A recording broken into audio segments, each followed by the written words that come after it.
Hello, everyone. I'm Dan Hollifield, and welcome to Last Man Standing. We had an extraordinarily lively Stupid O'Clock tonight, and I am very proud and very lucky to have the absolutely amazing John Scarborough tonight for a brief while, if not for the whole show. And I really want to go ahead and thank John in advance, but here he is. Come out of the John, boy. Yeah, the last man standing was pretty freaking I I amazing tonight. I like the theme music on the show. By the way, when you Oh, first thank opened you, it, thank you. that's new, isn't it, or somewhat new? Um, I've been using it for a while, but I did uh, rewrite it especially for this, and it took me all day, one day. Um, and I do mean all day. It took about 6 or 8 hours for me to edit everything together and include the little the scrolling script there.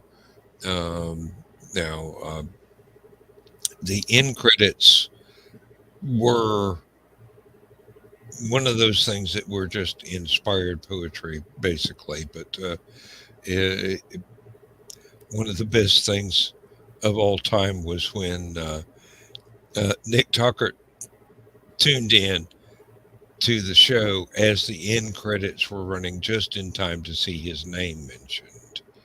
And he just really enjoyed that. Not That was, Nick. yeah, Nick. But he's well. It must have been a Thursday night show because he's never um, online this late unless there's insomnia happening. So he, basically he puts his wife to bed, puts his boy to bed, and does his thing. And usually it's much earlier than we ever start, much less end on a Saturday night. But that's uh, that's that's great. One of the bad things about Friday night and going to the green room is that I don't get to watch uh, the Historical Fencing Guild Nick Tucker's show because I'm in the green room already and having fun. It's a nice little party atmosphere, and I do miss seeing Nick do his tutorials as well as being attacked by his background, his his green screen sometimes comes off the wall and envelops him as if it were an amoeba. So that I missed that night, but I've heard about it several times. So that's one of those classic things. Oh, but oh, I do. All right, seriously, I do want to apologize for my behavior on Stupid O'Clock tonight. I am not having a good day, and I was not top of my form. Oh, that's all right. Well, I try, and I feel like I owe the audience much better than I was able to deliver on Stupid O'Clock, and it's late enough to where I can go. I'm struggling. It's been I've had a really rough week with having to do emergency overtime and covering for people whose jobs I'm really not qualified to cover for at the factory, and still being expected to meet the same standards that those people would have met if they had only still been employed there. So, in emergency situations, I'm hoping that in the next week or two, that new folks will be appointed to those jobs, and everything will go back to normal. I will miss the extra overtime, but I am about 450 work days from retirement, and I am really looking forward to just doing my job and not any distractions. The, the distractions and the extra hours that the distractions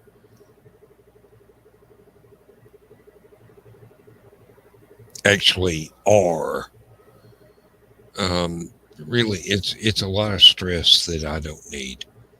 Um, I'm not trained. I'm not fully trained on that job, and yet I am expected to act as if I were fully trained and already knew everything. So when it comes up with a situation that I have never encountered before, I don't know how to do the paperwork. I don't know the proper procedures, but I'm expected to act as if I already know all of it. Well, I don't. I don't. And I'm very sorry for that. All you accountants that run the damn company. Oh, here's Stephanie too. That's going to make Right. things easier. Hey, Steph. Glad to have you. Glad to have you. I'm basically just complaining about my previous work week. We will get into some serious fun here shortly. Yeah, Uh, let's talk about something fun like airline disasters. Carry on from the previous show. Carry on from the previous show. the Gimli glider. Okay. Hey, I would that's No, really. That's one of my favorite YouTube videos is watching the the Gimli glider. the recording of how these pilots coped with somebody who could not tell the metric Lack of metric system. from Yeah. yeah, could not tell the metric system from the English and wound up not pumping enough gasoline into the airplane, and they had to glide a 747 Well, in one of that is emergency landing on a was drag racing it strip. was a brand new 767. 767. And the problem is that 767 doesn't have a crew chief. It's just a pilot and co-pilot. They eliminate that third seat because everything's computerized. Apparently not enough. Well, the problem was it had a fuel sensor that was bad. And normally it wouldn't be a problem because it's got redundant systems. But you have to go in and you have to flip a breaker off to turn off the bad system so the other system will take over. And the crew chief was the only one that knew that procedure. The crew chief went in and he turned off the breaker. Well, somebody else came in and started doing flight checks and all that, and they didn't understand what was written on the maintenance thing about the breaker. So the new guy goes in, sees the breaker's flipped off, flips it back on. Well, again, should not be a problem. So the guys outside, they realize, well, there's something wrong with the fuel system, so we'll do it manually. Okay, they got some sort of dipstick thing they can do on the tanks. No problem, right? But they got to know how much fuel to put in. Okay, so they did the calculations. Well, the problem is that they don't really have the proper worksheet for it because you have to do it metric because it's a new plane, has to be done metric. Mm-hmm. And one guy knew how to do it. He'd been doing, the fuel calculations for years. The only problem was he'd been doing it by the imperial system. And instead of, you divide by 2/4 to get the metric equivalency, Mm-hmm. He was dividing by 8.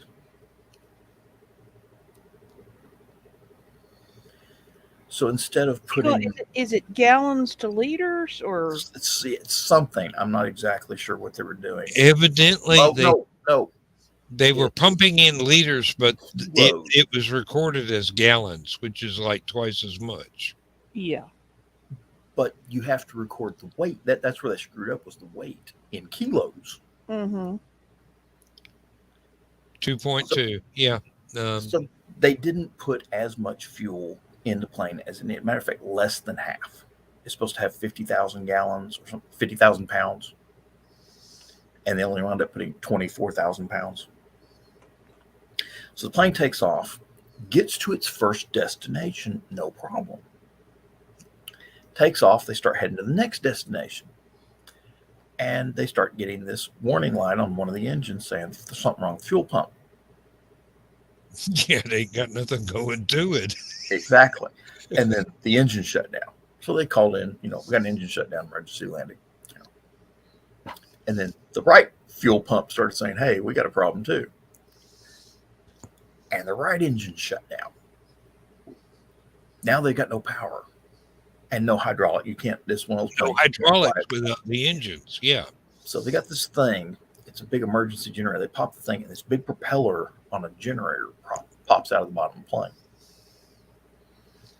And the wind rushing past the propeller spins it and gets them. And they got enough generators, Gets them a little hydraulic pressure. Yeah. And the radio. So, and but not all the radio, just some of it. And the the transponder went out. Fortunately, when they called in the emergency, the airport that they were heading to had them on radar. Good. But the communications is real laggy because they can't broadcast at full power. So he's going in and he's trying to get back to the airport. And fortunately, the pilot on this thing used to be a glider pilot. Yes. And a military pilot. So he's used to weird landings and, unpowered landings. Unpowered. So they're coming in and he does a quick calculation, altitude, speed, all sorts of stuff like this. We're not going to make the airport. So we're looking at the map. He says, when I was in the military, I used to be at a military base around here, but they closed it. He says, but I think we can make it to that airfield. So he's following the highway now to find this airport. There's one small problem. The airport, it used to be an old military runway, and it's big enough for them to land on. But since it's been closed, it's been converted into a drag strip. There's a guardrail running up the center of the half of the runway.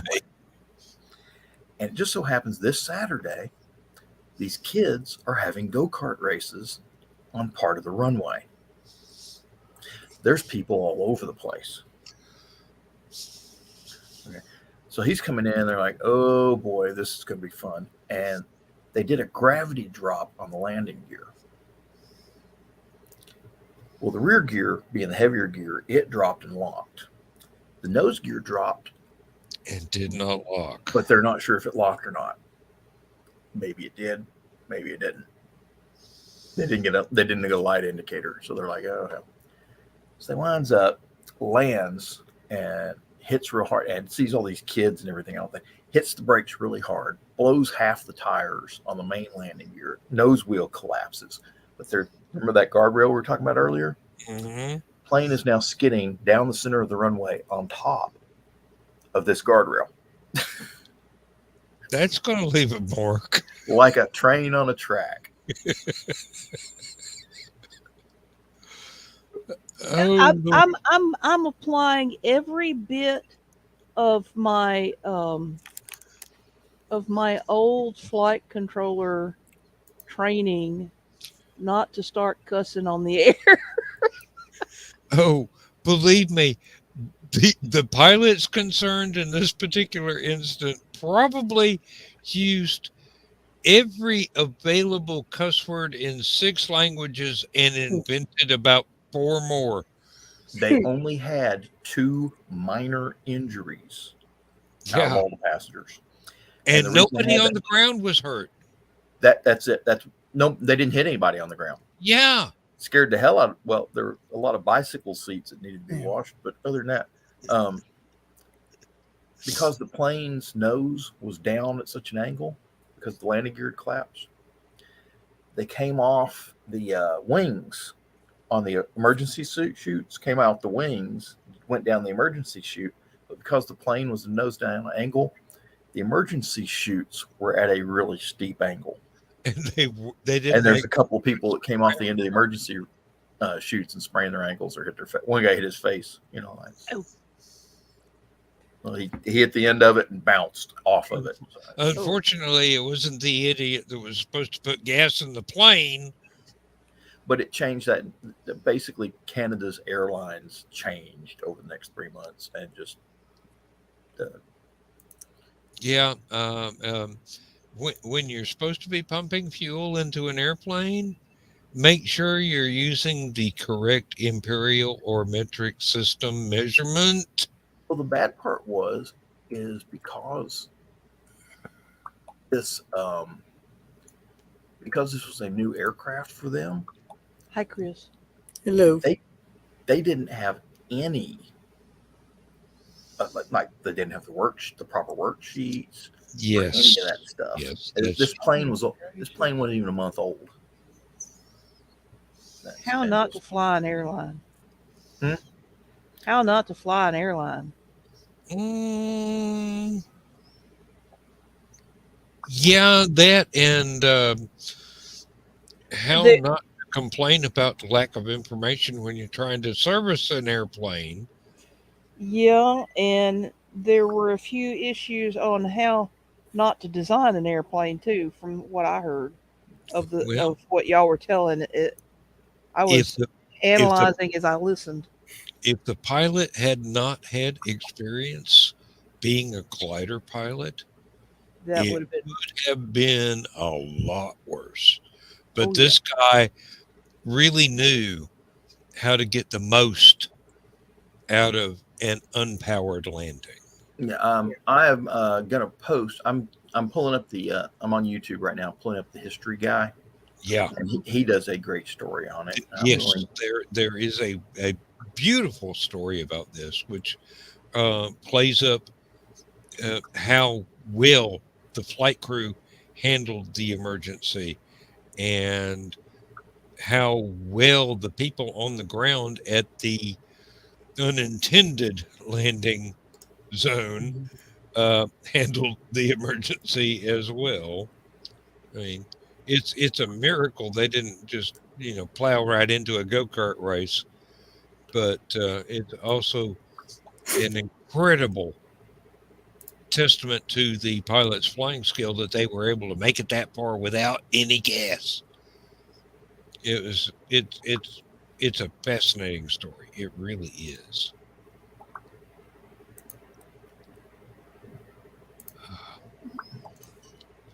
I'm going to have to I still think about right back.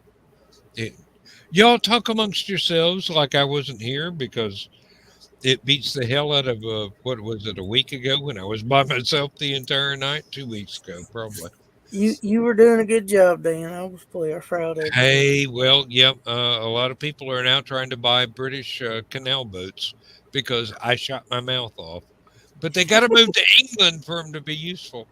So I'll be right back. Oh, all right. So I think I must have missed a good one there from the sound of it. yeah, he was basically talking about the boats that he's done research for a story and just kind of got interested in it and is toying with the idea if he retires and decides to move to England, get one of those, and him and his wife traveling all over England. Okay. And there's basically two types of boats. There's basically I think it's a 6-foot wide one, and the one that's 12-foot wide one. Anyway, all these canals in England are connected, but the one that separates the northern end of the country from the southern end is only 6 feet wide. So if you want a 12-foot wide one, you have to go out to the seas, skirt the coast, and go in that way. Okay. And basically, he was explaining about how they're constructed, the motors on them, and it was real fascinating stuff if you're into that kind of thing. So, did you hear they finally finished deploying the James Webb Telescope? No. All the mirrors got aligned and everything, so it's almost ready to okay. start taking pictures. Apparently, they just got to wait for it to drop a few more degrees before it can do the job properly. There's a couple of instruments that need to be Uh, a little bit bring colder than what they are right now. bring your mic up, Dan. Oh, sorry. How about if I just tilt the damn thing back and it still be the thing? Can you hear me now? Yes. Very well. Yeah, well, I'm not sure that phone company's in business anymore, so we'll not do an advert for them. It was Verizon, wasn't it? Haven't the faintest idea. You think I pay attention to commercials? Come on, I've got better things to do in my life than listen to somebody trying to sell me something. Well, Oh, the really? funny thing is, the guy with the horn rimmed glasses that advertised for Verizon went to Sprint, and of course, Sprint merged with T-Mobile. And he was out of a job. Yep. It was Verizon. Oh, So Dan doesn't listen to commercials, huh?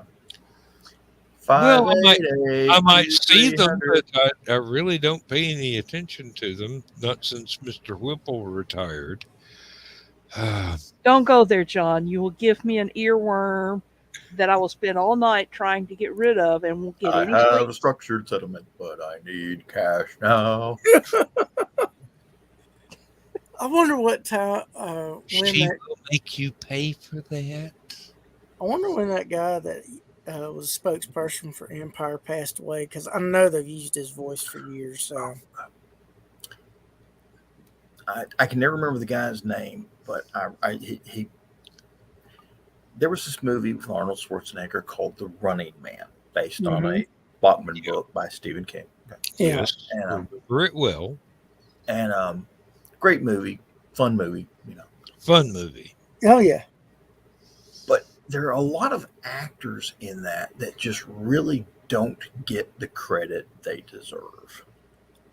Weren't several of them pro wrestlers that had not had previous acting experience? Jesse Ventura was one of them. Jesse well, Ventura was Shrent, his buddy Shren Olgeson Yeah, was the security guard.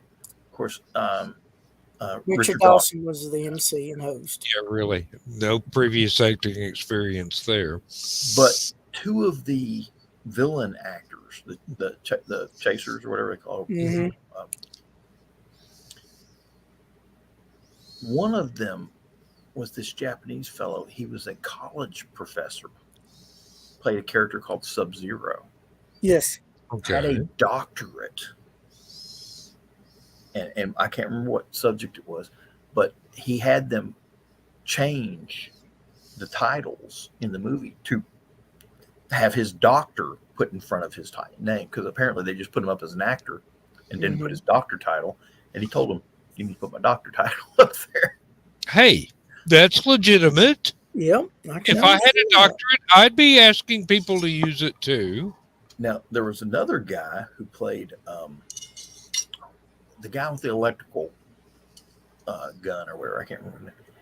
I know the one you're talking about. He was a football player at one time, but the only reason he got into football was to get a scholarship, and he was a professional opera singer. I think I remember him singing on his way. He sang on that show, and he actually. Oh, okay, yeah. Now I remember the character. Yeah, and and then of course, Dweezil Zappa, who was Frank Zappa's son, was in it. Yeah, and then Mick Fleetwood was in it from Fleetwood Mac. He was the leader of the Resistance. Oh, now that's I probably should have known that, but I never realized it at the time. And of course, Yaphet Kotto, who yeah, and damn good actor. I can't remember the actor's name that played the other buddy. And was it Maria Conchita Alonso? Maria Conchita Alonso. That was one of her better movies. Yeah. She was such a hottie back then, I'll tell you. Yeah. Predator, and doesn't matter Or, I'm sorry, she was Predator a 2. hottie or not. How did she handle the role? Oh, she did good because she got framed like he did.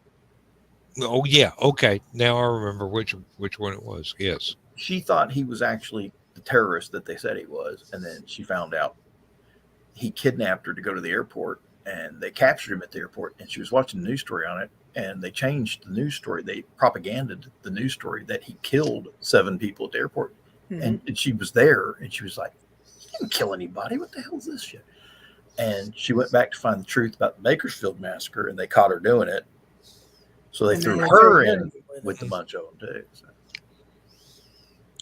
That was a good movie. Yeah, that one kind of illustrated the danger of having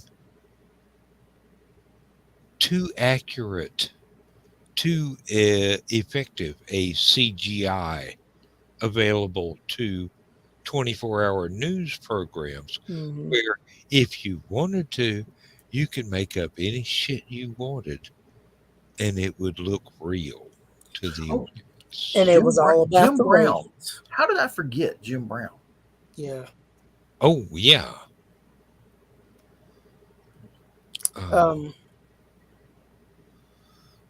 I didn't click on the article, but there was a article in my news feed earlier Saturday about 80s movies that were so bad that they were good. hmm. And Maximum Overdrive was one of the. They didn't have the name, but I could tell that from the picture frame that was it. And of course, let's not forget, which I need to watch it all in its entirety because I didn't get to see the whole thing. Megaforce, which had Barry Bostwick in a beard, Barry Bostwick, yes, on a flying Oh, motorcycle, in yes, spandex. What was her spandex. name? The Indian actress that what was the other thing? She was in a bunch of stuff. Oh, she was in Star Trek: The Motion Picture. Oh, Persis Kamada. Versus Kambuda, yeah, or Kambada, or I can't pronounce her last name. She was in Megaforce too, and oh wow, I did not make the connection.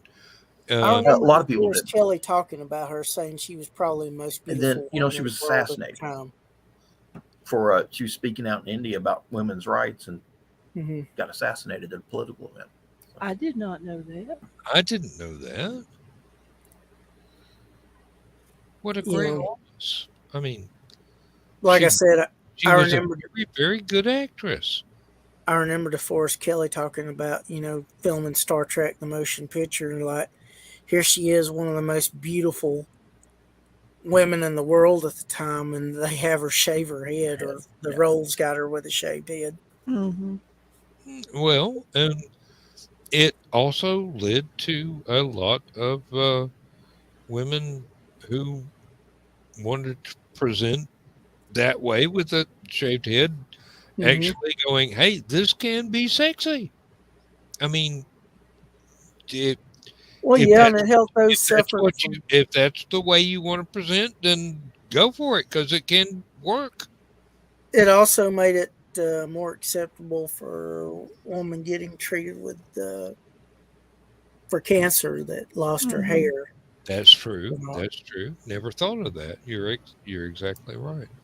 And speaking of, I don't know if it was late 80s or early 90s, but one of the funniest films that, because of the lead actor, they didn't think it was funny, but it was funny. If you ever watched Oscar, where Sylvester Stallone plays a gangster that's trying to go legitimate. I do remember that. It's got Peter Riegert from Animal House. It's got Kai Wolf, who's been like a bad guy in a lot of movies. I think he was the fighter pilot chasing Clint Eastwood in Firefox. Oh, I forgot about this. Linda Gray was in it. Ornella Moody, who played Ming the Merciless daughter in Flash Gordon, the 1980 movie, was in it. Moody, or is it? How do you pronounce it? Ornella Muti, I think, is how it's pronounced. Anyway, it had Tim Curry in it. And Oh, Tim yeah. Curry was hilarious. That's always Tim Curry has saved just about as many movies as Vincent Price. Well, no, because Vincent Price saved a whole lot more movies, but only because he made a whole lot more movies. But Tim Curry is able to save movies on the same order as Vincent Price was able to back in the day. You were talking about 80s movies that were so bad they were good. Sylvester Stallone in Nighthawks. Yeah. She was in that one also. Kambata played one of the terrorists. Yeah, Persis. Pierces. Yeah, I think Pierces. that's. I can pronounce her first name. I can't pronounce her last name. Oh, and Stephanie, about 2 weeks ago, I was doing Saturday night Last Man Standing, and no one was available to be with me. It might have been more than 2 weeks ago. And I started off just going, oh, well, this is going to be a short 15-minute show or thereabouts. And it wound up being an hour of me talking about all the stuff that I had fun doing research for a character in a minor character in a story. And it just went on and on and on and on. And it's like the next day I got up and I go, 7 people watched that after I went to bed and closed out the show? Well, I was watching it. What You is were wrong doing with it. you people? It's just me monologuing for an hour. I just wasn't at home where I could get to my computer. Well, it, I'm not asking for apologies or anything. It's just one of those times when it was not like tonight when I have a gracious surplusage of really witty people to share the show with. It was just me, and I was going, I'm so boring, I should shut this off. And I I went, was commenting, but you weren't reading it because you were saying what you were going over. I couldn't see the comments weren't showing up. I mean, it was like I was trying to do it. The comment section was open. It's just YouTube was not showing me any comments. I thought I was totally alone in the universe, last man standing, and there Literally. it was. Yeah, literally is. Yeah, I'm not doing the Charlton Heston role in that one. Let me tell you, Omega Man was a good movie, but I was doing my best to support you, Dan, even though they weren't showing my comments. well, they probably showed up in the actual replay, but Yeah, I wasn't seeing anything live. yeah. So it's all Uh, right. It's all right.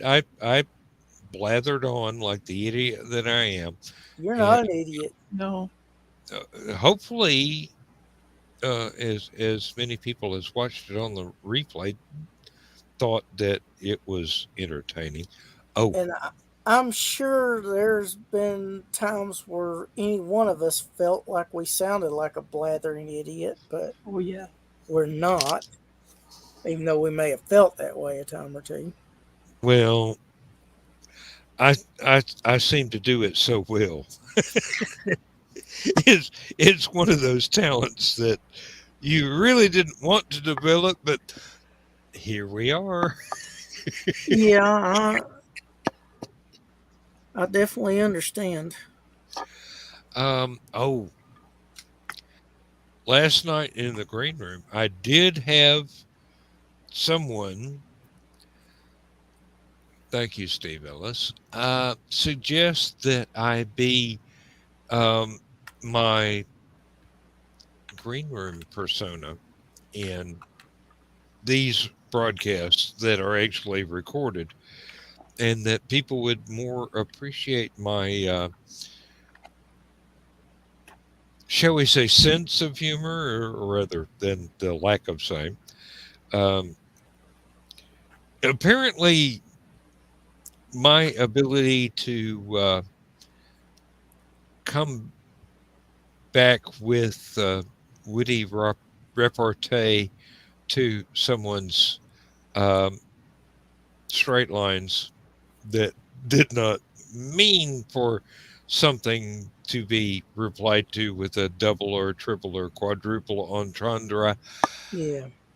Yeah, I do that well when I'm comfortable enough to make sure that I'm not offending people, and especially the people that I am responding to in kind.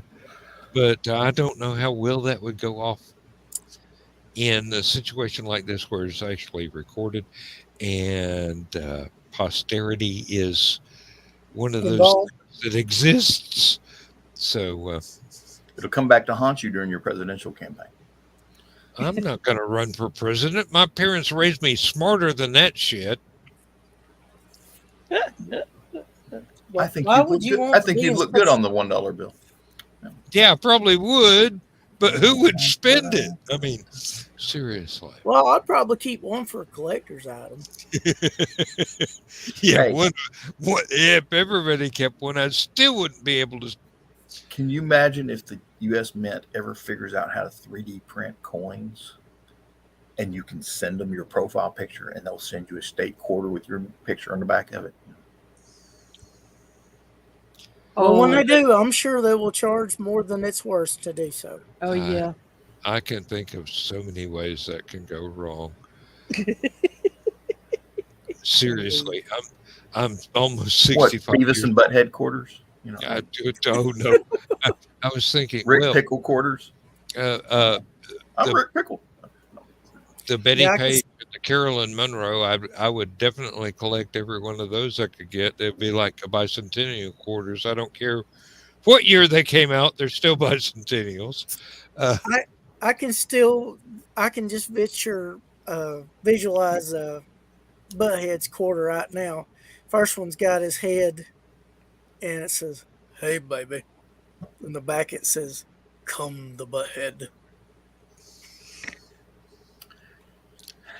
I'll have to let you slide on that because that was not a cartoon that I actually enjoyed. Nothing against it; it was just not my cup of tea. Well, Mr. Anderson was essentially the voice of Hank Hill. Well, I mean, if you look at all these other quarters are made, historical figures, state parks, all that other stuff, Oh, what do U.S. they do? states and things of that nature. Can I you just imagine got if a they brand new started doing? 2022 with what are they doing with the collector's item quarters now? I don't know, but can you Uh, imagine if they started doing like great movies and stuff? Gone with the Wind quarter, oh, Maltese and Falcon and Casablanca quarter. Casablanca. I want those two. Yes, Instead of definitely. the regular eagle on the back of the quarter, it's the Maltese Falcon. Well, does that The mean they're stuff going that to do a Blazing creams are made Saddles of. quarter? Yes. What? Does that mean they're going to do a Blazing Saddles quarter? Yes, they do need to do a Blazing Saddles quarter. Now, what would we put on a Blazing Saddles? I don't know, but I know exactly. The city what of Rock Ridge and Governor Joseph Lepedimane. Nope. They need to put a picture on there of like 50 dimes. A whole shitload of dimes. What they need to do is put Harvey Corbin on there and say, Oh. "Yo, that's Headley." The Mint is missing a golden opportunity, pun intended. oh, Oh, I just please. thought of another good one. It would be great to have the Apple Dumpling Gang with Tim Conway and Oh yeah. Don Knotts. Don Knotts on there. We're supposed to be threatening. Can you imagine if how Disney has the press quarter machines at all the Disney World locations? Mm-hmm. If they had Disney quarters, Star Wars one. Star Wars, Star Trek, Babylon 5. Wait, you can't have a Star Trek quarter. They don't believe money. Yep. Platinum. Gold press Latin. Gold press line. Which is probably equivalent to copper. Yeah. Hey, if Ferengi you're interested in it, You have two Star Wars quarters. One has the Imperial symbol. One has Resistance or the Rebel symbol on it. or the Republic symbol, whatever. Yeah. Oh, basically, you put one on the front and one on the back, and just flip it when you need to make a decision. Yeah, Oh yeah. I'm gonna invest in this spice smuggler. I don't care if Boba Fett's after him. Well, you could also have various, like you could have the Empire on one, you could have Vader on the back side of it, you could have Grand Moff Tarkin, you could have the Emperor. What were those coins they have in? Is it Japan or China that has the coins have holes in them? So you like run a thread through the coin and then tie it up, and you have all your coins on like a keychain sort of thing. Yeah, there are a couple of countries in Asia that do that. If they do a quarter for Star Wars, that's how they need to do Guido's coin. Got a hole in it with a hole right in the middle of it. Yeah. Guido shot second. Yeah. If I remember, I didn't shoot first this time. See, I saw the original movie 48 times. Only 48. Sure Guido didn't even get a shot off, if I remember correctly. So, well, I hate the fact that they. I remember seeing a version that had Luke talking to Biggs before Biggs left for the academy. Right. And they never showed that in any other. That was the home edition. Yeah. That showed up in the novelization and the comic books but not the actual film, not even the original 1977 release, because I had already read the novelization about 600 times before the movie came out. So I I could quote the damn lines word for word. There were a lot of scenes. There were a lot of scenes that actually got cut out of Star Trek, like him hanging out. He actually made it to Anchorhead to hang out with his friends, and that's where he ran into Biggs, by the way. Yeah. That was, and they never showed that. No, it got chopped out for time. Did you see? It was much more important to show some big ass spaceship going overhead for 45 minutes before the movie started. No, that's actually Spaceballs. We break for nobody. That shit was funny. I remember seeing Star Wars in the theater for the first time. And here comes this, and I'm like, oh man, and then you from the top right you see this point come into view, and it just keeps getting wider and wider and wider. I'm sitting there going, what the heck is this thing? And then it the just second kept hour going and going. It's some action. That was called building suspense. Yeah, and it worked. That was called a big ass spaceship, is what that's called. Yes, it was. But it's still not as funny as Spaceball 1 coming into the picture. And then finally at the end of it, it says, we break for nobody. Mel Brooks is so unappreciated by so much of the younger generation. It transformed him into Mega Maid. Yeah. And he says, we have completed the transformation into, and he looks over, and the guy's sitting there with the big timpani drum. Mm-hmm. We finally transformed into it, and he looks at the guy, and the guy, doom, doom, doom, doom, doom, doom, doom, Mega Maid. I love the line. Oh no, what's happened? We've gone from suck to blow. That's funny. You don't look Drewish. Yeah. Oh Lord. Oh no. The best part of that was when the Urset stormtroopers clipped off a lock of the girl's hair. She's sitting there and shut off a lock of her hair, and she goes, hey! And whips out the machine gun and starts kicking ass. Oh, the bitch shot my hair. Really? That is real right there. Oh, yes, it is. Yes, it is. Lady's hair. She gonna kill you as quickly as possible. I also love the line. My sister's matter, Colonel Sanders. Chicken. He's like, Your prepare. sister, Wait, what is this we're looking at? This is now. What? This is us now. What? shut up before we go to plaid. What was Stephanie saying? Oh, I was just agreeing that that is for real.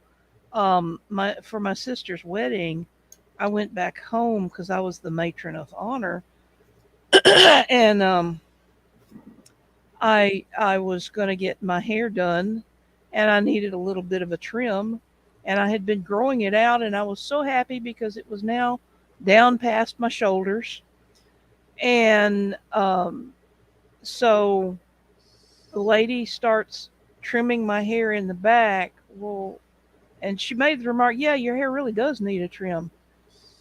And she starts in the back, and I didn't realize what she thought was a trim until she got around to the sides, and it was here. Oh man. She cut like 4 or 5 inches off. That ain't a trim. That's Yeah, that's a completely different haircut. Yeah. And I was horrified. I was polite. Um, you ain't So getting you went home and got your NASA issued flamethrower, and I thought about it. Um, the what made it worse was that given my square face, the what that haircut was about as bad looking on me as it could have been. Um, and I got through the wedding, and the next morning I woke up and I started crying. And my husband was like, "What's wrong? What's wrong? Your sister got married just fine." I said, "Yeah, I know, but they cut my hair." And you wondered why that salon burned down the next day. No, but it You do not mess with a woman's hair. mm, You do your best to make sure that it complements her. Otherwise, you stand the risk of not only losing a customer, but maybe your life.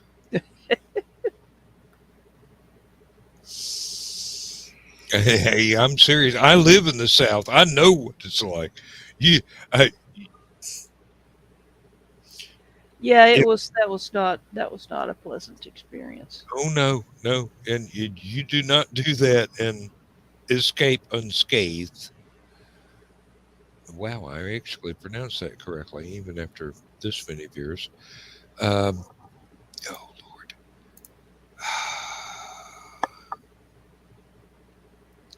I should do a PSA. Uh, I'm not, but I should. And it's got nothing to do with haircuts. It's been a rough week. Let me tell you, it's been a really rough week. There's stuff I needed to have done today, but I had to declare a therapy day, and tomorrow will be busy because it's no longer the therapy day. It's I got to do the shit that I should have done yesterday, but I was not up to snuff. So, you any of the folks that know what I'm talking about, I I'm get it. sorry, but tomorrow's going to have to do. Well, I had to haul it out this morning and take my car into the shop for its routine maintenance. And for me, the time I had to get up was like normally middle of my sleep shift. Mm, And so by the time I got home, I wasn't feeling really good and I was really tired. So I actually shoved off everything that I had planned to middle of the afternoon and stretched out in the recliner with the cat. there's Jimmy. And the next thing I knew, it was like past time for me to have started doing all that stuff. Yeah, That's that's a lot like I went through myself today, so I can really relate. Let me Yeah. see if I can ship Jenny. Um, I didn't even date a girl named Jenny. Judy, yes, but not Jenny. Um, Totally different girl. I never touched her. Um, My she, Ukrainian she, my Ukrainian friend just posted some more on her blog, and they're oh, talking. oh boy. Apparently, there's a lot of American artillery, or as she calls it, Western artillery, already on the ground because it showed this Soviet artillery position where somebody put 155 rounds. You got the gun barrel facing out. You got the main mechanism of the gun. You got two legs that come off the back, big V pattern. Well, whoever put rounds on this position put the rounds right in between each V on all four artillery pieces Um, in this Russian artillery area. She said had to be Western artillery because Russian artillery is not that accurate. um, oh, only and, stormtroopers shoot that accurately. Yeah, right. and then the Well, other, that Couldn't sounds hit like a the case of broadside of a.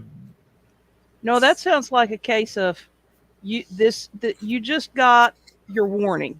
yeah, that Yeah, Clear out come now. back. Yeah. Um, but the other one I like. back You've away heard from the battlefield. Go back to Russia. You've heard about this new Soviet general they got that was in. He was the brutal guy in Syria, and they brought him back in to try and put the Ukrainian war back on track. But How long before he got nuked? he landed at his command post, and you see several artillery shells land right around the artillery post, and then a grad rocket strike hits the whole, just covers the whole area. And keep going. Hi, there's Mike. Morning. And she's complaining about it. She says, "Don't kill him." She says, "He's one of the stupid ones. If we kill him, they'll replace him with somebody smarter." I don't think they have any smart ones to replace him with. They probably do. They probably just. Hey, the smart ones didn't go. Okay. Yeah, Yeah. the smart ones are defending Siberia from Alaska. They're probably defending their. I'm defending someone's yacht. Leave me alone. Okay. Oh Lord. Hey, how you doing? It's Hi. early morning for you. You got your coffee ready? Well, it's not that early morning. It's about 8 a.m., but I literally just rolled out of bed and I'm not even wearing my glasses yet. Where did I leave them? There we go. Now I can see things again. Oh, I remember when I could do that without glasses, but that's been half a century ago.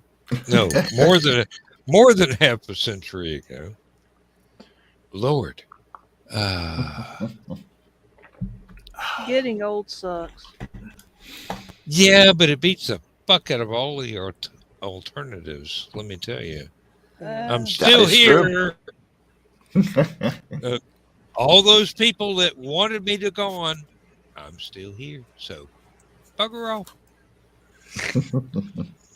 Right. Give me 1 sec. I forgot my smokes. That's a good song by the Molly Maguires. Bugger off. Yeah. Have you ever heard them play that one? No, I haven't. No, I've Well, heard the you need to Molly pay McGuire attention this several year. times. Yeah, but I'm usually flirting with Michaela or something. I don't know. Being my normal self or my abnormal self, whichever is. Speaking of Michaela, I at the need to get time. her to watch the original Airplane, not Airplane 2, because it sounds like the one she saw was Airplane 2. Yeah. Well, both of them, but yeah. Yeah, but the Michaela- second one makes more sense if you've seen the first one. Yes, it does. Yes, it does. Well, that's with a lot of sequels.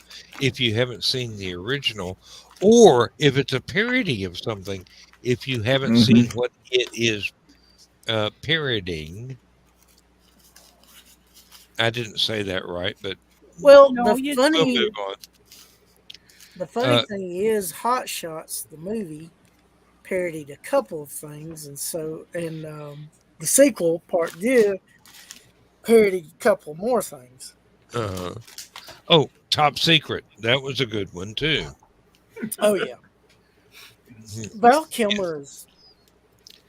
He I mean, can he's do a great serious actor, but he's underrated as a he comedian. can do comedy really, really well. Oh, In the real in the genius.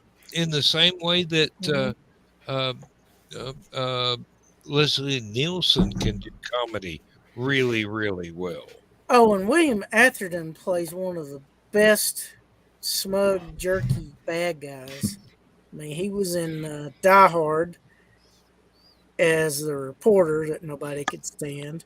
He was also in Real Genius as one of the. Ghostbusters. Well, he was in Ghostbusters, but yeah, he was in Real Genius too as the professor that was getting, had evil intentions towards the work that Val Kilmer's character was doing.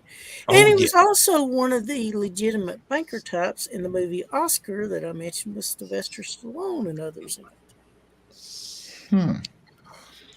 There was something Hey, Stephanie. that prompted, but I can't remember exactly right this minute.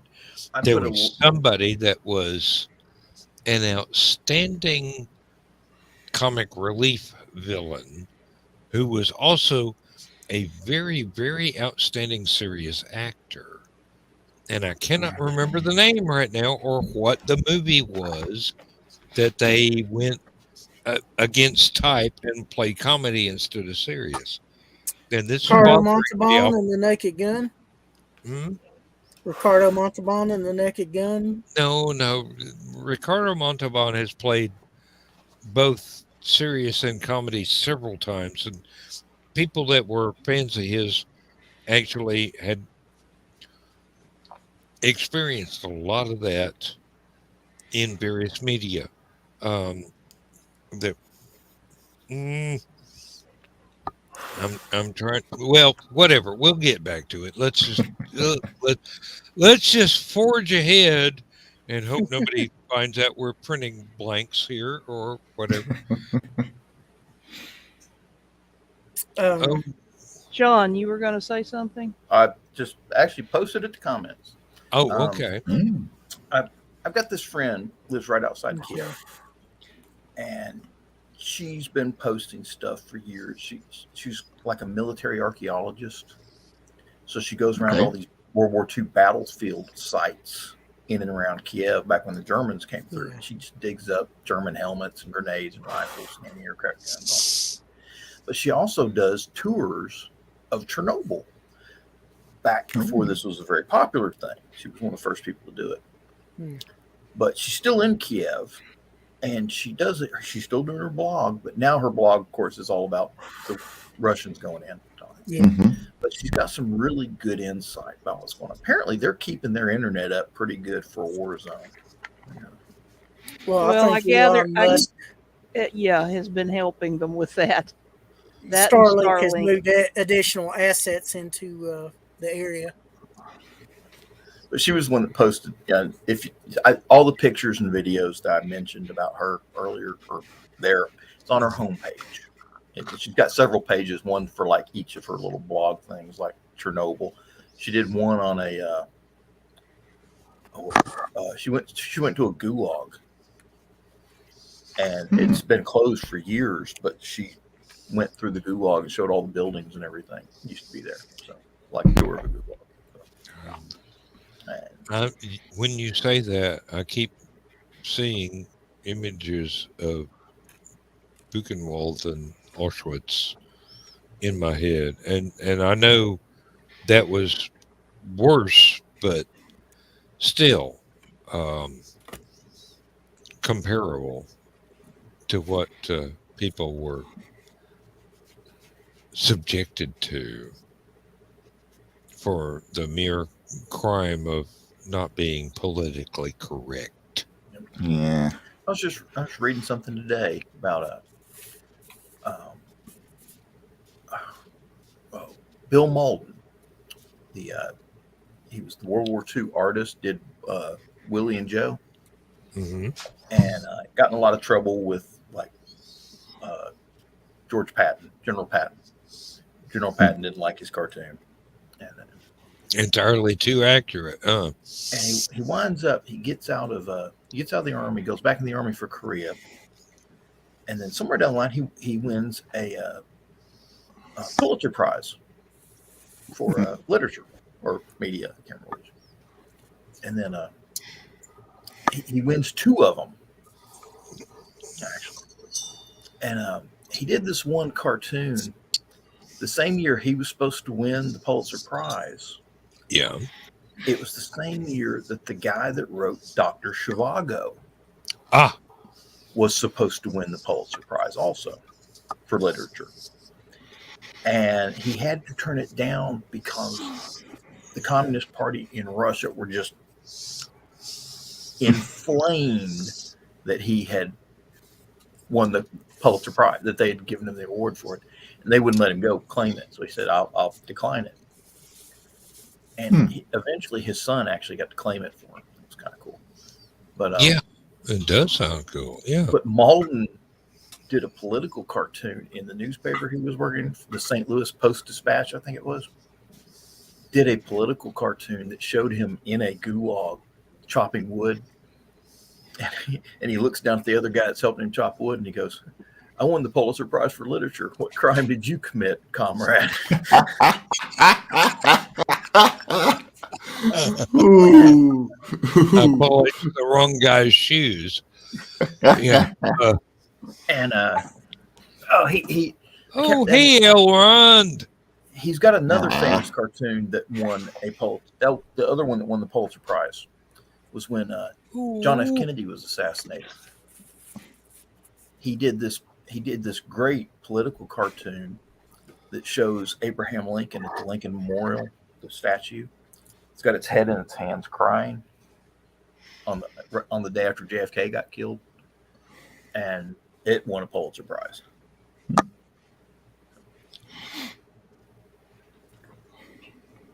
Mike, what's your cat's name? Shelby. Shelby. Okay. Very pretty kitty. Yes. Yeah, she is, and she knows. She's a little princess, and she acts the part. She's a little. She thinks she's a small cat in a big cat's body. Hmm. Oh, let me see if y'all can hear this. Filling in for Stephanie Abrams tonight is her cat. Stephanie Abrams. Sorry. Was that an audible purr? Yeah. Okay. I've heard quieter chainsaws. Yep. When he really gets rolling, you can hear him like across the room. Mm-hmm. Yeah, this one too. We have hardwood floors. And I thought Stephanie Abrams was a meteorologist on the Weather Channel. she is. Thought she was the governor of Georgia. No, that's Stacey Abrams.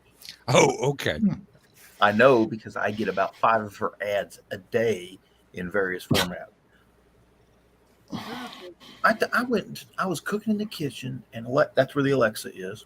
So every time I cook in the kitchen, I tell Alexa to turn on the local radio station. It comes on, and it's on. Local radio station is on TuneIn. Is the name of the network, whatever. And anyway, so I tell Alexa to turn on the radio station. It goes, tune in. And the next thing it does is a Stacey Abrams commercial. Now, it's not part of the radio station that I requested. It just gets pumped into the house. Apparently, they know that this is a Republican household, so they keep trying to dump the Democrat stuff in here. Yeah. Well, there's your mistake right there. You should have said, Alexa, play Blue Oyster Cult and let me know when 3 minutes are up. That way your scrambled eggs are done. And you get to hear some good music. Well, now, to be fair, that radio station's pretty good. It's the one Carrie Gelly works at. Oh, okay. No, wait a minute. His professional name is Gary Poole, but some of us know his real name. So You actually, Kelly. Kelly, Kelly Kelly is Gary, yeah. no. He's Yeah, I know deceased. what you did. I know what you did. Dan, I get you. Yeah. Um, yeah. Gary Poole. Yeah. Um, okay. Well, moving on. Uh, how about that Babylonian Tupperware? Um, it keeps food fresh forever, but it's really hard to burp that damn clay. Um, okay, that's the first time that joke worked. Thank you, Stephanie.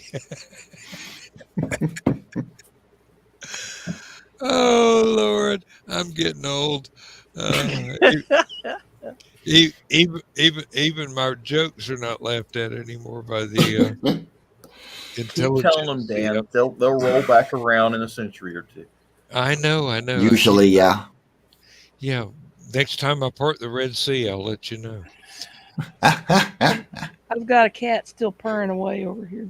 Of course, of course. I Where's nothing wound wrong up. with I that. wound up with one of ours on the bed this morning, just curled up next to my feet. And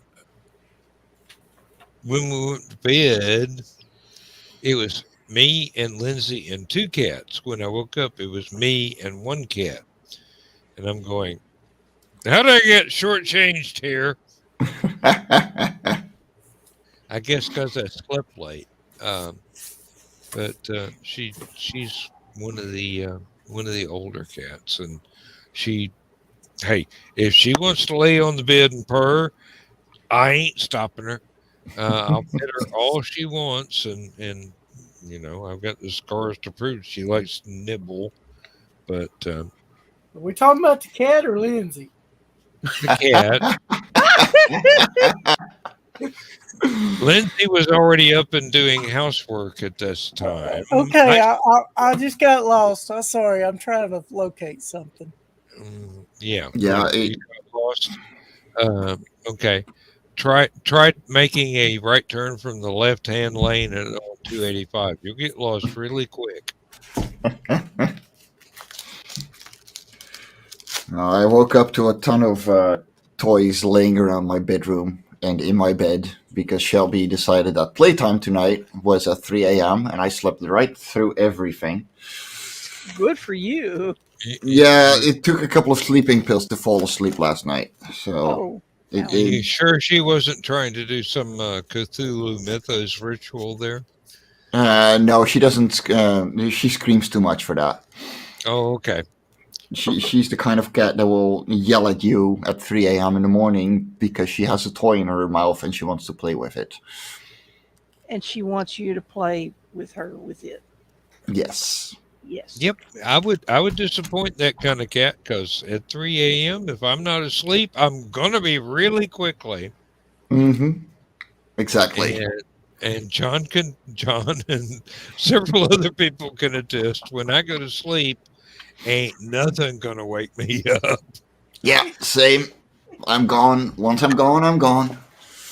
Fire engines, nuclear explosions. It nope. They didn't find out the one thing that I will wake up to, and it is We were playing like disaster alert sirens and Yeah. the public broadcast alert for the purge, things like that. Amber Alert. yeah. Yeah. And I still slept right through it. Didn't matter. I don't care if it's nuclear bombs going off in the front yard. If I'm asleep, I'm asleep. But there is that one thing that will wake me up. Should we ask?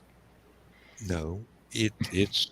I will tell you, and it is not the least bit embarrassing.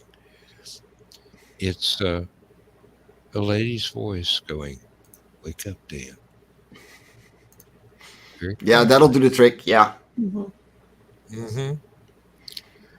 Now, several women have been drafted to perform this service online, online, and it's worked every damn time.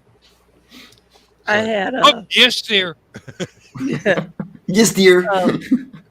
back when I was working a shuttle program. Uh, I had several of my male colleagues request that I do their voicemail messages. Hi, you've reached Dan's email. Dan's busy right now, so if you'll leave a message at the sound of the tone, he'll get back with you sooner or later. Bye. Definitely wake up to that. Yeah. They made they never did the powers that be never did figure out who was doing the voice. Um, but they made them re-record all of them with their own voices. Yeah, the problem for me is that I live alone, so if a lady wakes me up, I'm bolting upright. Like, what the hell? The place is haunted. God damn it, How'd you again? get in here? Either that or I got really lucky at the bar last night.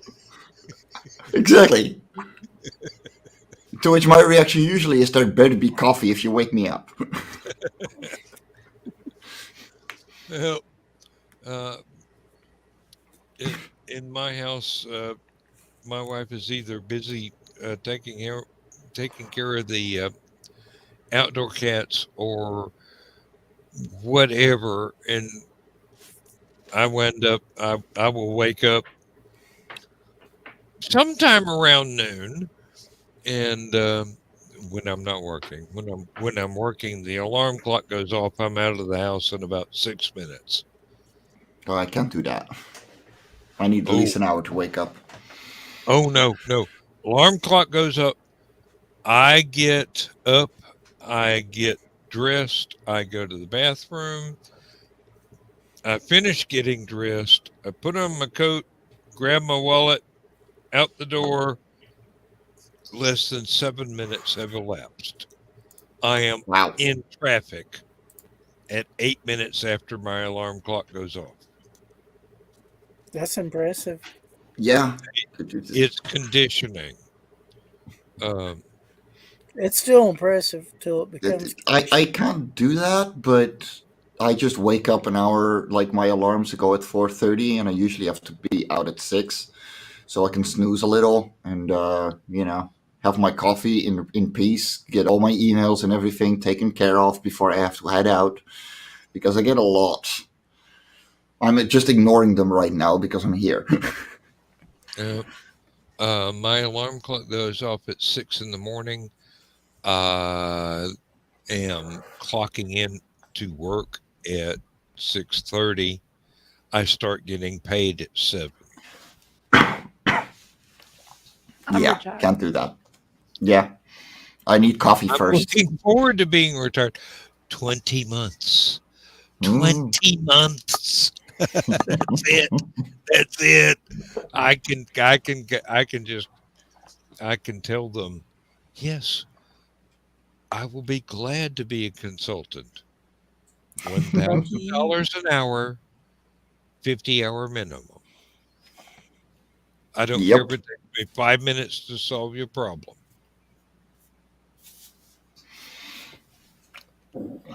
The glories of being a freelancer. There are things that I know that they don't know that they need somebody to know. Mm-hmm. They will find out once I retire. Who used to do this? Oh, he's gone. Call him. Yeah. Yeah. Exactly. I love being that kind of guy. When people need you, you can ask for anything. Mm-hmm. And believe me, I will make it as exorbitant as possible as punishment for the 50 years that I worked there. Well, it'll be 46 when I retire. It's 44 right now, but I'm getting there. Oh, I just found out that my pension has been raised by about $30,000 over what it was last year, Wow. because the new contract got us an extra dollar per month of well, let's see, dollar per month for each year of seniority. So instead of being $51 a month, it's $52 a month, and I will have 46 and a fraction years. So Nice. it's within spitting range of $500,000 when I retire. Nice. Nice. Yeah, well, that's only if I live longer than 10 years after I retire, Mm, we're going to be broke. But yeah, yeah. Here you have a senior government income after you turn 67. You get minimum wage on top of your pension.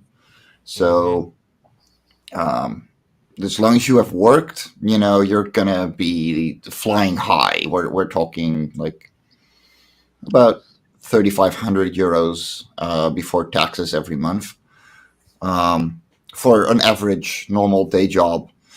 Um, and if you haven't worked a day in your life, or you just haven't built a pension, you're looking about 1,500 euros, which is pretty much nothing. Of course, freelancing means that you're only going to get the minimum wage, but as a comic artist, who am I to stop working? really, if you stop working, it's because you died 6 months ago. Exactly. You've got deadlines. You're not going to be allowed to quit even if you die. Exactly. Like, I don't have the time to die. Yeah, really. There's stuff to do. I ain't got time to bleed. Yeah. Um, the way things are going now, let's see. We have this a similar government retirement program that we each of us has paid into all our working lives. So basically, if if I if I budget everything correctly, it'll be something like $7,000 a month, and I'm used to living off of about $3,000 a month. So Yeah. I'm looking forward to being retired. Let me tell you, I'll finally have money to do something besides work and eat and sleep. Oh, and the house is paid for, the cars are paid for. Probably have to buy a couple of more cars, or at least one.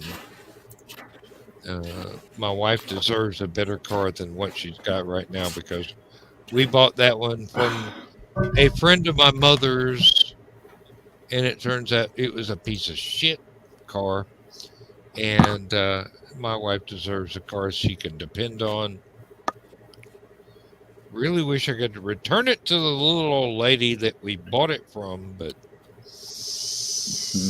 that'll never happen. So we just gotta unload this thing. It's not that old. It's just undependable. So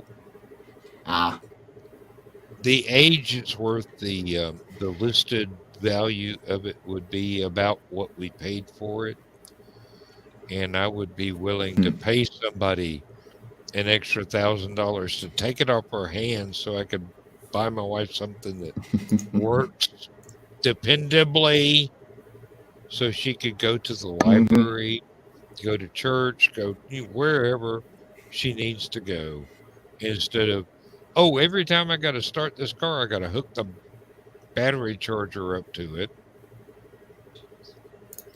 It's a Buick, 2002 Buick LeSabre. It's mechanically, it's all right. Electronically, it's a turd.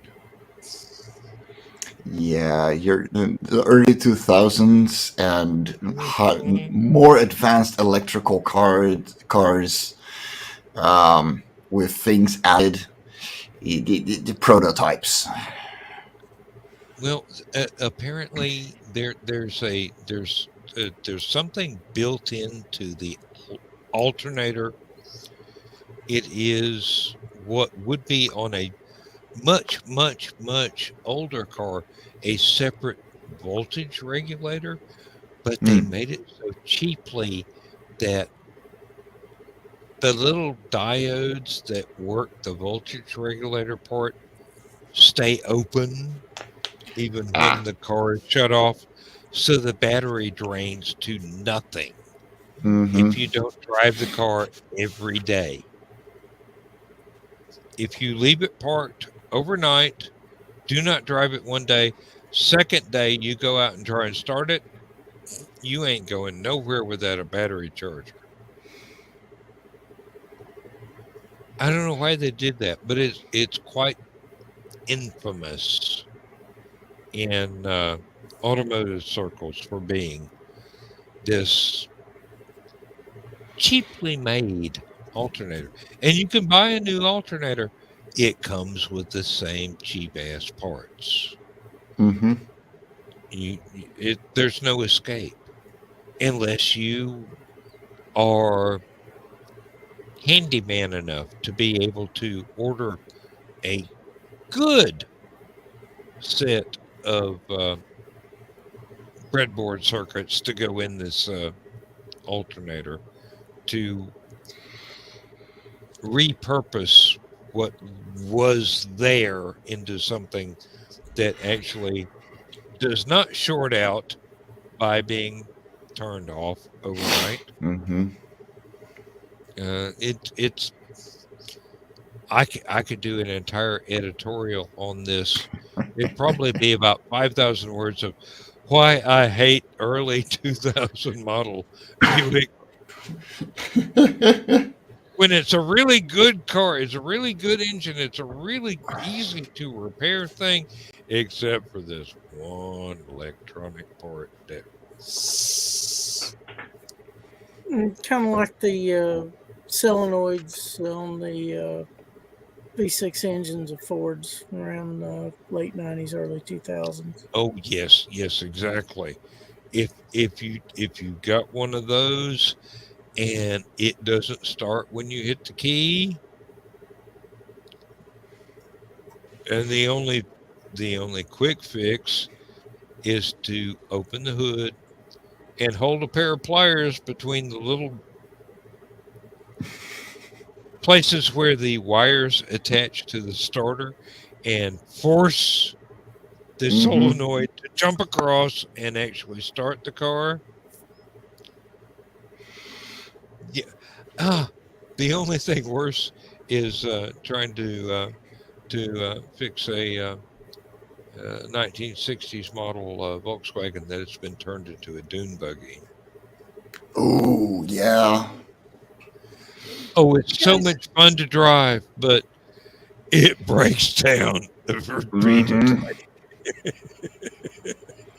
Guys, I hate to do it, but I'm running out of steam here. So I'm going to drop off. Stephanie, no worries. Thank you so very much. Thank you so very much for being here. I'm glad to do it. I've enjoyed it immensely. I'm just getting tired. Perfectly understand. I get tired of listening to me too. Glad I got to see Elrond. Yeah. Y'all take it easy, and I'll see y'all next week. Bless you. Bless you. Virtual cats. You're allergic to online cats? No, that ain't gonna fly. Good night, guys. Good night. Good night. Good night. Nice, Dad. She is one of the You know, absolute I hate to say this, greatest but I think people she's I got know. the right idea. I think I'm going to bow out too. Hey, it's oh Lord, we're already half an hour over time. Hey, No, we no. have been on this show for an entire month. By God, when I started this show, it was April. Now it's May. Oh, yeah, it is. Oh, dear Lord. May the fourth be with you. Oh, You guys have a good evening. It's nice you meeting too, you John. again. Thank Mike. you You for sticking too. You around Yeah. for the too. last man. See you Sleep well, next dude. week. See, there's a button down here I'm supposed to push. There you go. Not Leave that studio. Yeah. Not the web one. Don't ever push the red one. The one that says launch nuclear missiles. No, don't push that one, John. Yeah, Use the don't worry. that option. What was the code again? 8 times 0. Oh, that's what it is. Darn it. Oh, Oh man. Lord. Yeah. No. We've only been on for an hour and a half instead of 2 hours, like I thought. But It's because you worked so much time this past week. Is it because somebody's out and you're having to cover, or it's some other? it's because two people are out. Oh, One is on medical leave, and the other one got fired. yeah, that'll do the trick. Uh-huh. Was it the one that spent too much time on his phone and not paying attention to his job? No, he's still there. He's It's the still ones there. that you can't miss that always leave first because they Yeah. know they can't be missed. No, and in this case, it was somebody that was on medical leave because, well, for their own reasons, they haven't been able to get in the job and get trained. And then somebody that was having a really hard time with their they had gone to see doctors over and over and over again and were spending a lot of time out of work and just decided not to come back. And I'm having to fill in for both of them. So, and believe me, I'm not alone. There are two ladies doing the same job on rotating shifts. I'm just doing it daytime only, Monday through Friday. But when I have to do it, it's 7 a.m. to 7 p.m. filling in. Yeah. My normal job is 7 a.m. to well, I start getting paid at 3:30, or at 3 o'clock, but I can't clock out until 3:30 because of the contract. I get an automatic 30-minute unpaid lunch hour, which I never take. I'm allowed to clock out, go someplace, get food, come back. That's it. But I never do that because I spent so many years on swing shift, which is, you come in, you clock in, you do your shift, you clock out, you go home. Yeah. There's none of this unpaid, optional, be here, lunch half hour stuff. But there is on this daytime only job. So this week, because I had to work the extra 4 hours a day every day, I had to make sure I talked with the lady that does the payroll and tell her, don't let the computer take out the half an hour for a lunch that I don't leave the plant for. Yeah. If I'm working 12 hours, I want to get paid for 12 hours. So, yeah, what's happening is the people I'm filling in for is one pay grade higher than my normal job. So I'm getting their pay grade for 8 hours a day. And when I have to stay 12 hours, I get overtime for the last 4 hours of that day. So 8 hours of regular time at a higher pay grade that's $1 higher than what I normally make, and then time and a half for Mm-hmm. 4 hours a day. Yep, I'll I'll put up with that. It's a Oh yeah. struggle, but I I I will complain all the way to the bank. Let me tell you. Yeah, give You me an might be extra screaming thousand through dollars. it, but Yeah. I know exactly how you feel. Like my side job is killing me. Absolutely, 2 or 3 days a week moving. Sometimes four, sometimes five, sometimes six. But at the end of the week, and I send in my invoice because I work there as a freelancer too. I'm like, you know what? We'll do another week. It's fine. Mhm. I don't care how much taxes they take out. I get a whole lot more that's left over. Oh yeah, It's like a normal paycheck and a half. Really, it is. yeah. Now the company will replace these people in their own time, but when they do, all this overtime goes away, Mm-hmm. and I'm back to my regular job. Hmm. But still, the extra money comes in handy. I mean, it's Yep. I've never had this much money in the bank before. I really in 44 years of working at the factory, I've never had this much in the bank at one time that I did not need to pay bills. It's just, hey, normal, groceries, keeping the lights on, Mm-hmm. uh, car insurance, property taxes, that kind of thing. That's it. The car is It paid for, the house is paid for. Uh, all it is insurance on the two cars, property tax, keeping the lights on, keeping the internet on. That's it. That's all we got.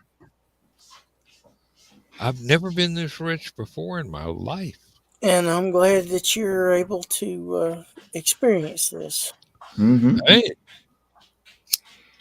when I I've Uh, never been so retire, poor. Contrary to what a number of people are like, I am Mm-hmm. not unhappy to see my friends doing well, even if I am not doing as well as I would like. your Yeah, time will same. come. I'm poor as all Sooner hell. or later, your But time yeah. will come. You will be everything will be paid for except for what you got to live off of week to week, bills, just utilities and whatever, and you will be able to put aside stuff for the future. You will be able to make investments for the further future, and About 7 more years, Well, there you go. I maybe 8. mean, right now I'm making about as much as I spend. But a lot of that goes into my company, which is just working for the future. So I Yeah, yep, don't mind. Like, yeah, I'm living off of ramen half the time, but I don't care. It's nothing wrong um, with ramen. It tastes you good. it you're does. It fills your belly. if you're doing what you enjoy and you're able to Hmm? get by, that is all that matters. Hmm. Because there No. are a lot of people that's working in this world doing something they don't enjoy Mm-hmm. Yes, and they're and are just miserable. barely making enough to get by. Yeah. It's like every penny they make has already been spent before they actually get it. Yeah. Well, I mean, same right now, but that's the thing. Like every publication that I'm bringing out means more money for the future. Hmm. And thankfully crowdfunding is a thing because otherwise I Yeah. would be even poorer. So Yes, but yeah. you are making an investment towards your future, and as your work becomes more well known and it gains popularity and the audience grows, then hopefully at some point you will have a self-sustaining model Exactly. where you may have to contribute to it ever so often, but not as much and not as often. And that's the ultimate goal. Well, Yeah. yeah. Today is an investment on the future. I mean, I currently have 13 books out. 7 of which actually make money. The other ones are just boxes in my storage. But That's still 11 more than I've got out. We have a cat sighting. Yeah, we do. She's happy I'm awake because she had food and she just went to the toilet, so she stink. But Good looking yeah, she cat. needs attention. There we go. And she's off again. They all need a little bit of attention. Once I get it, they're like, okay, that's enough for now. And Yeah, I'll come really. back later when I need more. On my terms, yes. Mm-hmm. But that's the one thing I do like about cats. They are a little more self-sufficient. Don't get me wrong, I love dogs, but they are a lot more attention needy than cats are. And people that don't think cats can be affectionate are mistaken because they can be quite affectionate and loving. But they know when somebody doesn't like them, so they're not going to have anything to do with you if they sense you already don't care for them. Yeah. This is Whereas true. a dog, if you feed it once, it will stay with you until it's damn near dead of starvation. Yeah, and neither, I think, should happen. Exactly. Yeah.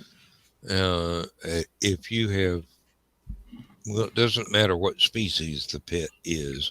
Yeah. If you have a pet depending on you, you better step up to the plate and take care of them, or Exactly. Yeah. You wanted are the thing. not a good human being. Yeah. This is a symbiote. Without you, their life is not as good. Without them, your life is not as good. Exactly. Oh, absolutely. And It's a you have to be prepared to do what is necessary to take care of that Mm-hmm. animal that you have as a pet. I used to have a colony of rats, actually 2 of them, 5 boys and 5 girls, and they each had their gigantic cages, all filled up. Every month, you have to redecorate them. Every day, you have to spot clean them. Yeah. Every week, you have to thoroughly clean them. Yeah. It's a lot of work. And yeah, like at the end, I couldn't take care of them the way I should because I was alone and didn't have my ex or my ex roomie with me anymore. But they were already old, so they slowly passed away, all of them. But for as much as I could, I gave them the best life that I could. And And so just best you can hope to do. Yeah. yeah. And with a cat, it's a lot harder because they will just crawl up on you and be like, "Hey, love me." Well, that's I wouldn't consider that to be hard. No, and I tell people, it's like, oh, I need to get a dog. I said, well, do you travel a lot? Yeah. Like, yeah. Are you prepared to have somebody stay with that dog while you're gone? I was like, well, no. Then Like, you don't are need you a able dog. to take it? Are you able to take it with you? And they're like, Mm-hmm. well, no. Can't. I said, well, you don't have any business having a dog because if you can't take care of it, it's cruel. Yeah. To not be able to take care of it the way that it needs to be taken care of. I mean, right now, like, I do have a lot of conventions, and my mom lives 20 minutes away by bike. So, yeah, like, and my mom has a car, and if I'm stuck somewhere after a convention or I have to rent a hotel, she can go there, and she loves it there because she can go into the garden. Mm-hmm. And then if really needed, and my mom joins me at a convention, which is going to be a Renaissance fair in August, like I can still ask pretty much anyone in my family, and they will take care of her. Like she won't be alone. Yes, That's but you're a good. responsible person in terms of taking care of your pet. Yes. There are a Yeah. lot of Yes. people that aren't. And unfortunately, over the last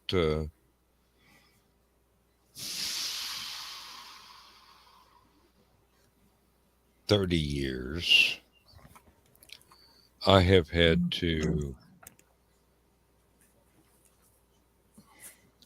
I have to be on call for shovel duty when their time comes. Mm-hmm.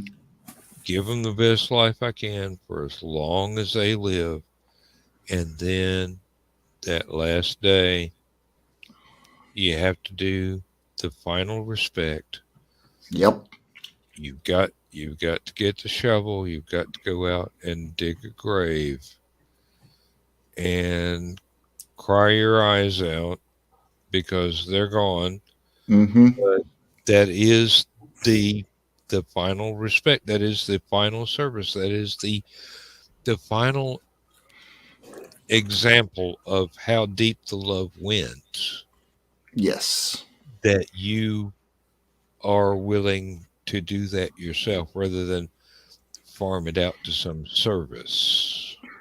And that's something that a lot of uh, like vets really hate when an animal has to be, put down because they're too old, they're in pain, and the owners can't take the pain themselves, so they just leave the animal. And and I'm here going, you're literally leaving them after 15 years of being their best friend, and now you leave them alone in a place that they hate because every animal hates the vet Yep. in their very last moment, like, and they can't even see you. How dare you? Yep. That's not respectful to the animal at all. No, No. no. They Oh, loved you with everything they had, and you should be there till the very end for them. you And literally were their when entire world. Yes, and you do the burial yourself because that's your that is final act of love for that animal. that is the final duty. Yes, indeed. Yeah.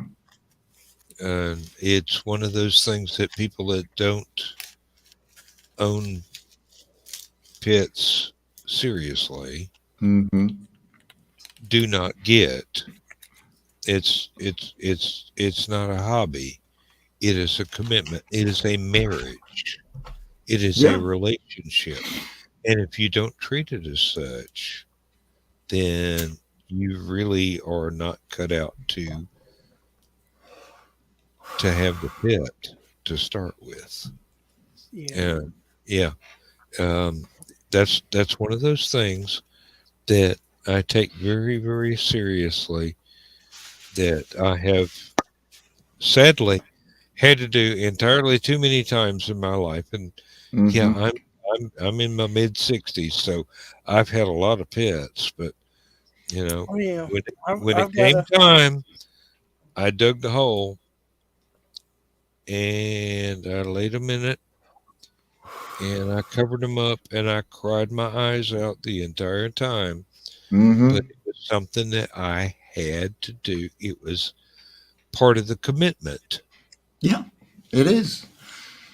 I have several areas across the property that are final resting places of animals.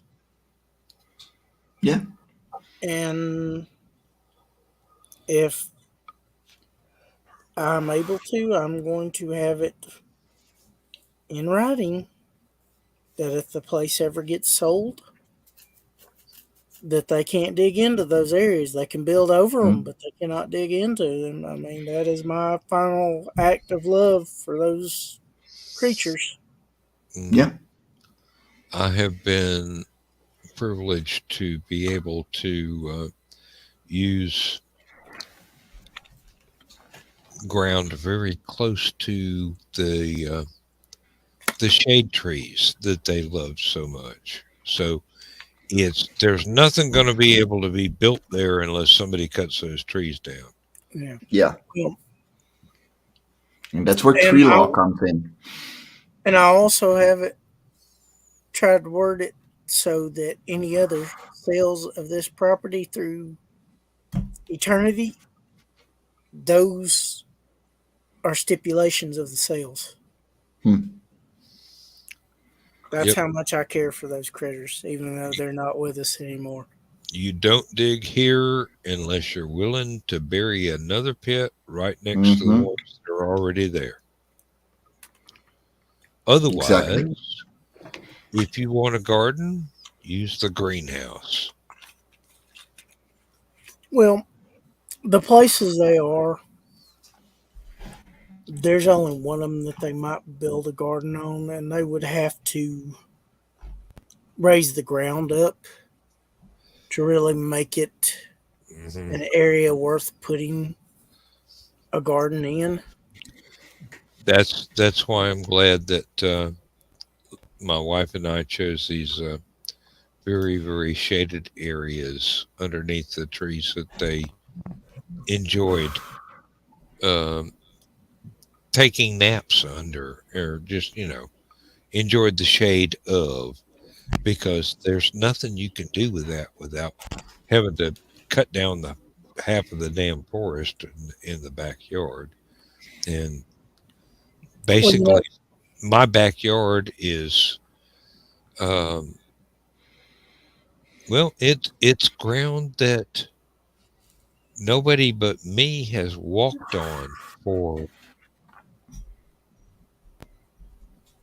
6,000 years.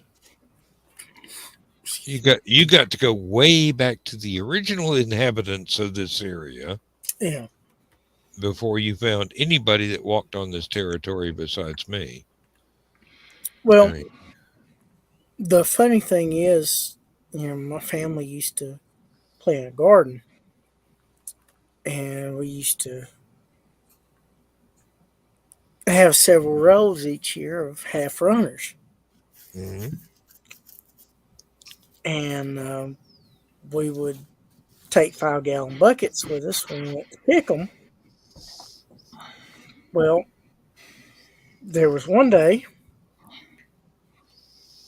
I don't know if it was mom or grandmother, they were out there picking beans and tossing them into the bucket. Well, one day out of the blue, they tossed some in there and beans went flying out of the bucket. One of the cats had gotten in there and took a nap and got disturbed and was like, hey, I ain't dead yet, and I don't like beans. but Yeah. lots of times they would keep them company out there, even though they were inside cats. They'd go out with them and then they'd, Mhm. stay with them and go back in with them when they got done outside. Yeah. One of the neatest things I ever witnessed, we had grown quite a lot of corn on the cob in the garden for the family, and Mom was determined to can almost all of it. What didn't get cooked for individual meals, the rest of it went to be preserved for later, like months later, years later, whatever. Mm-hmm. And we'd be out there, we'd shuck the corn, pick the silks off of it, the heel and toe of the corn cob would be cut off and tossed aside, and the cats and dogs would just go crazy over uh, uh, just the end of a corn cob that still had a few kernels on it, but Mm-hmm. not enough to that were in good enough shape to be uh, cut off and preserved. They Mm-hmm. would just go absolutely ape shit over these corn cobs, and you, you risked your life to try and take one away from them, but you know. And then there were it it was a farm. I mean, we'd be doing this on the carport, no screen dent, anything. There'd be flies there, buzzing around everything, and the hornets would come in, and they would act like fighter bombers and just snatch flies out of midair and and go off to eat them later, or put them in their nest for their eggs to eat later. I mean, I this is one of those things that I really ought to put in a story, but I haven't yet. Is a fly circling around these unusable parts of vegetables, and a hornet coming in like a dive bomber and just snatching the thing out of midair, doing a barrel roll, and zooming off out of sight with this fly in its clutches, never to be seen again. That's awesome. It is, and it's just one of those things that a lot of people have not experienced anything like that before, especially people that live in cities that haven't Mm-hmm. had a garden and experienced the the the the joy and the work that's involved in preserving food from a garden for future use. There's so much. And my dad would plant. There were five of us, and my dad would plant a garden that was about 3 to 10 acres when you only needed half an acre for five people. Yeah. So we were giving away food. I mean, mom and dad would take several grocery sacks full of corn or tomatoes or peppers or whatever to work and just give it away. Just, you know, and we would have whatever was left over, which was even then more than enough for what we needed. Yeah. There are jars of uh, preserved tomatoes and green beans and corn and whatnot in the basement. I mean, you're talking this stuff has a minimum 10-year lifespan before it Mm-hmm. goes bad, and without it ever being opened. And shit, there's about 5 generations worth of food. Yeah. I could feed an army base out of what my mom has got set aside for. Hey, we might need this in case Mm-hmm. civilization ever falls. I'm going, yeah, that's great, Mom. And thankfully, we've got the woods back there we can cut down in case there's no electricity to cook with. We can just build a big fire. Um, oh Lord, having grown up on a farm was an eye-opening experience for someone who had, as I did, lived in cities before. So when you actually get on the farm and you see what you got to do, what you got, and what you're left with when everything is said and done, it's a very eye-opening experience. Mm-hmm. You realize that um, vegetables are not something that you get out of the freezer section at a grocery store. You can actually grow them yourself, and Yeah. they last a whole lot longer than the ones in the freezer because those get freezer burn and have to be thrown away within a year or thereabouts, if not sooner, Mm-hmm. depending on how picky you are. But the preserved ones can last a long time, a long, long time. Yeah. But anybody that had relatives that grew up during the Depression, they learned to hold on to stuff and make use of as much as possible and not waste hardly anything. And I was in that situation. My parents were children during the Great Depression here in the U.S. Their parents grew up before that. Their grandparents grew up before that. And we're talking Appalachia here. Mm-hmm. So nobody had any money unless you were turning your corn crop into an easily sellable liquid gold. Yes. That's about 90 proof. And other than alternate that, source of fuel. Yeah, really. Well, not only could you drink it, but you could run the car to deliver it with on, and it would get great gas mileage. I mean,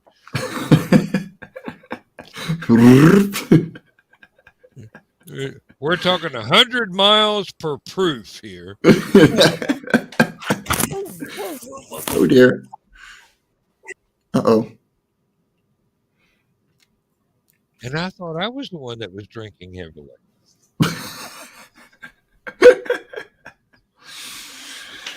Oh my God. He'd been into that statesman stuff again.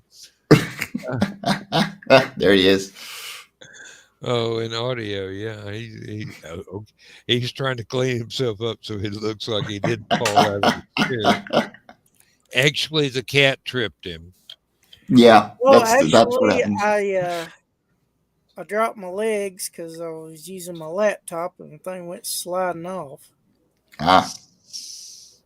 Yeah, that's what they all say. Now, trust me, I hadn't had enough to put me in any condition not to be aware of what I was doing or whatever. Chris, I watched Kingsman 2, The Golden Circle tonight. It's so cheesy. It gets better. Chris brought a bottle of the Statesman bourbon to Hallowcon last year. Nice.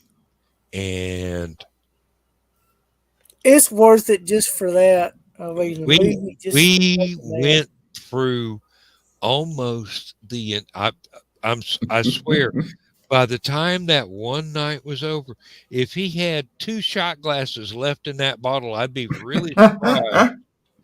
And we didn't pay him what it was worth. We should have. I mean, you should have collected at least $30 from me and at least $20 from Joe Dog, but he's a lightweight. Joe wasn't in no condition to do anything after that. Yes, his text afterwards proved that. Yeah. Oh boy. Oh Lord! And I can't believe he actually got up and started roaming around after you put him to bed. I mean, I'm going to buy you a wheelbarrow just to put Joe Dog to bed after a Hallowcon party.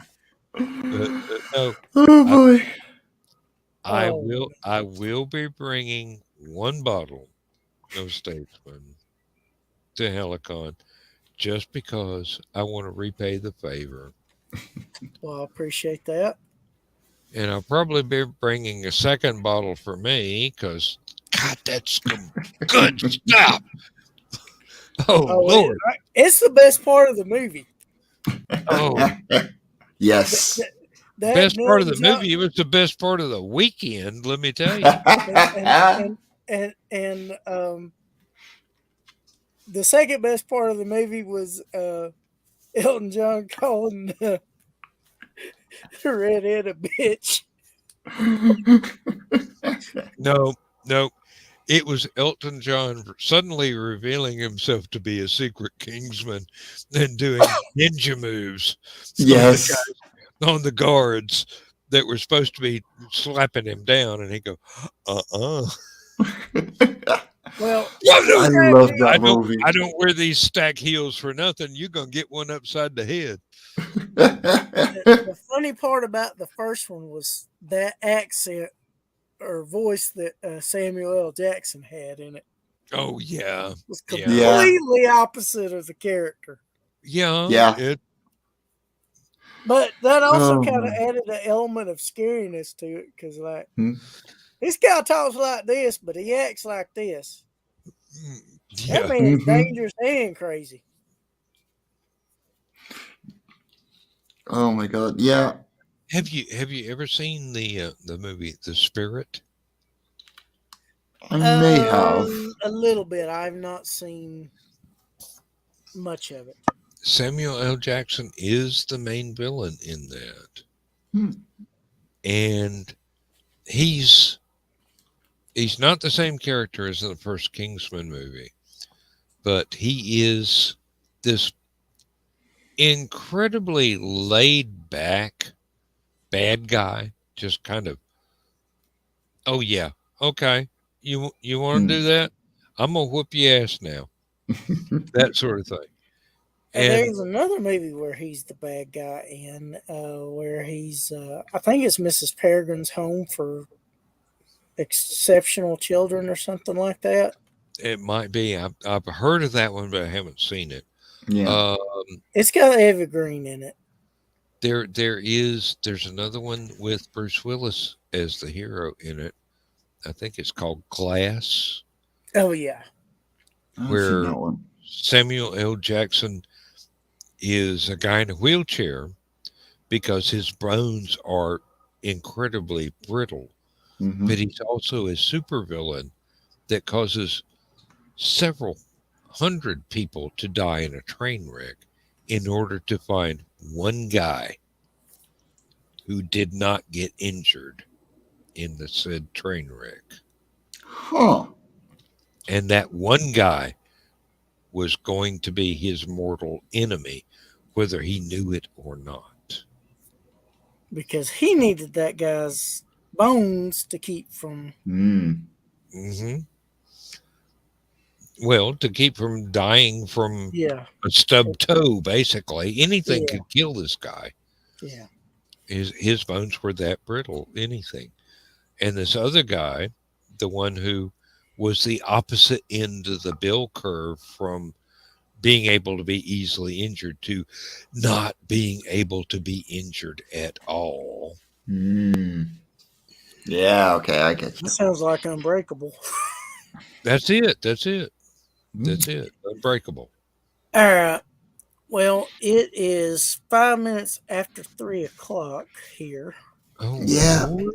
We have gone on for, oh, okay. 5 minutes over the usual 2 hours. Okay. But it was good and fun. Yeah. Yes, it was. Yes, it was. And both of y'all have helped me have a great time tonight. Stephanie helped, John helped. It's one of those things where um, I really feel sorry for the people that watched it in the replay because they were not here when we were doing it live. Yeah. It's so Absolutely. much fun. All Well, right. Well, I hope all of y'all have a restful night or good start to your day. Well, I just did. So yeah, Like I said, it's a blast or hanging good with you start guys. to your day. another cup of coffee, and you're going to be ready to go and get stuff done there, Mike. Yeah. Well, I got my paperwork ready right here. Oh yeah, looks Nice. good. Looks good already. All right. Well, I will bid y'all good night and a good morning. I Yeah. hope y'all's day goes well. And until next time, take care of Yeah. yourselves. Thank you very much, Chris, and thank you for being here. It's as always, it's a pleasure. And same to you, Mike. I'm going to go ahead and play the end credits and duck out of here myself. It's 3 in the morning here, so I'm running on fumes, basically. Yeah, go get some rest, man, and don't forget to log out and like actually stop the stream this time. Yeah, well, I'm going to do that. I'm actually going to play the end credits, which reminds me to stop the. There you go. All right. Let me see. Have a great night. Okay, Have a great night, man. you too, and thank you very much for being here. With pleasure.